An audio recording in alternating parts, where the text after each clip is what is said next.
In this video about Serif DrawPlus, we'll look at recreating this logo for a new chain of restaurants called McBurgerGuys. So we've got some curved text in red with a black outline and a bit of a shadow, and then we've got a burger image that I built up as well. To start, I'll go to the File menu, choose New, and open the Startup Wizard. And from here, I'll click on the little pencil, Start a New Drawing. I need to choose a paper size, and I'll go with A4, the most commonly used in this country, and landscape on its side. Press OK. So here's my landscape piece of A4 paper, and the blue line won't print, it's invisible, but it's a border which it recommends you work inside. If you were to put things outside that blue line, then they might get cut off by the printer if you were to print. First things first, we'll do the text. On this toolbar on the left hand side is the letter A, and that is the Artistic Text tool. So I'll click that and then just click once on my piece of paper to start typing. I will type McBurgerGuys. And then I'm going to use the black arrow tool, the pointer tool, to move that around the screen, and I can grab the corners as well to change the size. You can see the size up the top as well, but you can just move it around and drag with the corner. Okay, I'm going to choose a different font. You can choose any font you like, but the one I used in my previous example was called, just got to find it again. If I go right to the top, I know it's in my recent fonts, Apple Boy, BTN.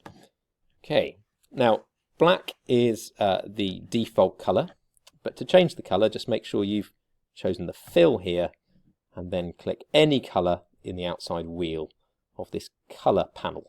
So I'll go with this sort of reddy orange colour, and then I'm going to go to the line tab here, which allows me to put a line around the edge. And all I'm going to do is drag this slider. If I drag it quite a lot, I get a very fat line. I just want something, I don't know, about 2 point. Just gives me a little bit of an outline. Okay, a couple more things about this text then. We will use a preset text path to make it curve. So I'll do this curving over the top of the burger. There we go. You can still type if you need to. Maybe move it down a bit now. And also, I'm going to use this shadow tool.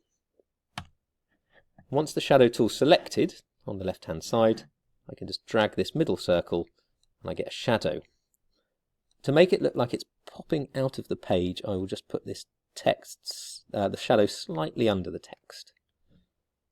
And then get my arrow tool and just click on the background if you want everything to be unselected or deselected.